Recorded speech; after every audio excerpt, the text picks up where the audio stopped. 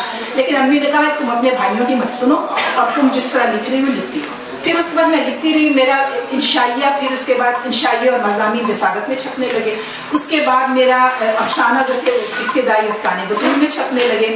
اور اس طرح سے پھر میری جو گاڑی چلی ہے تو یہ گاڑی پھر چلتی ہی چلی ہے, اور آج تک یہی سلسلہ ہے. میرے مطالعے کو باضابطہ رکھنے میں ایک تو میرے ابو کی کوششیں تھیں کہ بھائی ان سے ہم ڈرتے تھے, اور دوسرا ایک تھے ڈاکٹر پروفیسر فروغ احمد صاحب تھے.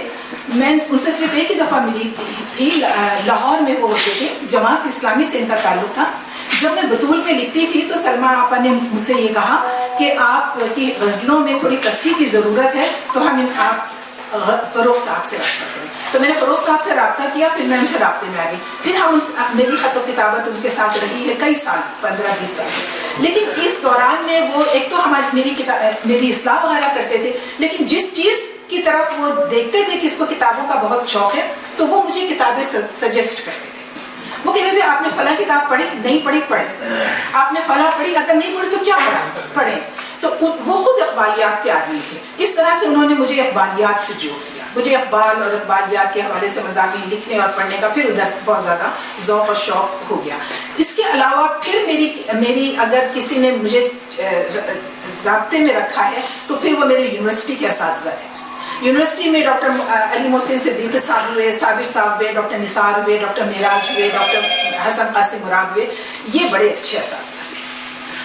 اس میں سے جتنے بھی گزر گئے اللہ تعالیٰ ان کی قدروں کو کشادہ کرے اور جنت کے باغوں میں سے ایک باغ بنائے. انہوں نے ہمیں ایک بڑے طریقے کے ساتھ, ہم لوگ جب لائبریری سے کتابیں ایشو کر کے لاتے تھے تو وہ ہم دیکھتے رہتے تھے کہ اس کے ہاتھ میں کون سی کتاب ہے, اور وہ کتاب پھر کھڑے کھڑے ہمیں 5 منٹ کا لیکچر مل جاتا تھا. یہ کتاب تم پڑھ رہی ہو, یہ سرکاری ذرائع سے لکھوائی گئی کتاب ہے, تمہیں آزادانہ اس میں اس کا پوائنٹ آف ویو نہیں ملے گا, لہٰذا اس برٹش ہسٹورین کو پڑھنے کے ساتھ ساتھ پھر تم نے اس رشین ہسٹورین کو بھی پڑھنا ہے, لینزوسکی کو بھی پڑھنا ہے. تو ہم نے پھر اس کو بھی پڑھنا ہے اور پھر اس کو بھی پڑھنا ہے, اور پھر اس پر یعنی انہوں نے ہمیں بھٹکنے نہیں دیا. اس حوالے سے یہی وجہ ہے کہ مسلکی تحریروں کی طرف مزاج نہیں گیا. مزاج جو گیا وہ یہ کہ بھائی صرف یہ دیکھا جائے کہ حقیقت کیا ہے, حقیقت جو ہے بس آپ وہ بیان. میرے ساتھ میری جو سہیلیاں تھیں کالج کے زمانے میں, آج کی وہ اچھی لکھاری خواتین تھیں, یعنی اس زمانے سے ان کے اندر یہ جراثیم موجود تھے. تو ہم لوگوں کا بڑا اچھا گروپ بنا ہوا تھا. لیکن ابھی تک چل وہی آوارہ خوانی رہی ہے, جو مل رہا ہے وہ پڑھ رہے ہیں. اب یونیورسٹی کی کالج کی لائبریری ملنے لگی تو اس سے ہم نے فائدہ اٹھانا شروع کر دیا. اس کے بعد جب میں یونیورسٹی پہنچی ہوں تو بس اللہ دے اور بندہ ہے. یونیورسٹی میں میرا سب کچھ آرگنائز ہو گیا. مجھے جو اساتذہ ملے اور جو ہمیں کورسز ملے اور جو ہمیں کام کرنا پڑتا تھا, ہمیں ہر سیمسٹر میں 5 اسائنمنٹ سبمٹ کرنے پڑتے تھے, اور سیمسٹر سسٹم تھا, ہمیں امتحانات دینے فلاں, پھر ہم سب کچھ پیچھے رہ گئے. ابن صفی جن کی 100 ناولیں ہم پڑھ چکے تھے, 100 سے زیادہ ناولیں ابن صفی کی شاید ہی کوئی چھوڑی ہو آخر کے زمانے کی. نسیم حجازی کو کہاں چھوڑا, ایک کتاب نسیم حجازی کی نہیں چھوڑی. کسی کو ان سب کو نچوڑ کر پی پلا گئے تھے ہم لوگ. لیکن اب یہ سب آہستہ آہستہ چھٹنے لگے. سارے افسانہ نگار, سارے ناول نگار, سب پیچھے جاتے چلے گئے. اب ٹھوس قسم کی کتابیں اب ہمارے مطالعے میں ہیں. اور کیونکہ یہ ہمارا جسے کہنا چاہیے کہ کیریئر میں ہماری تعلیم کے اندر اس کی ضرورت تھی. جو ہماری نصابی کتابیں تھیں, ہوتا یہ ہے کہ ایک بک لسٹ دے دی جاتی ہے آپ کو, اس میں 18-20 کتابیں ہوتی ہیں.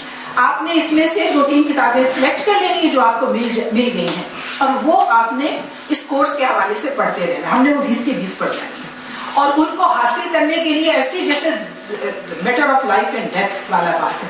بھائیوں کی خوشامدیں ہو رہی ہیں, پاؤں پکڑے جا رہے ہیں کہ بھائی یہ لا دو وہ لا دو. اور انگریزی کی جو مستشرقین کی کتابیں وہ عام طور پہ نہیں ملتی, لائبریری کے چکر لگ رہے ہیں, وہاں سے کتابیں ایشو ہو رہی ہیں, لانا لے. یہ جو 4 سال میری یونیورسٹی میں گزرے ہیں, اس زمانے میں نے جتنی کتابیں پڑھی ہیں, نہ اس سے پہلے پڑھی تھیں نہ اس کے بعد آج تک پڑھ سکتی. اتنی ہمارا ایک گروپ بن گیا ہے یونیورسٹی میں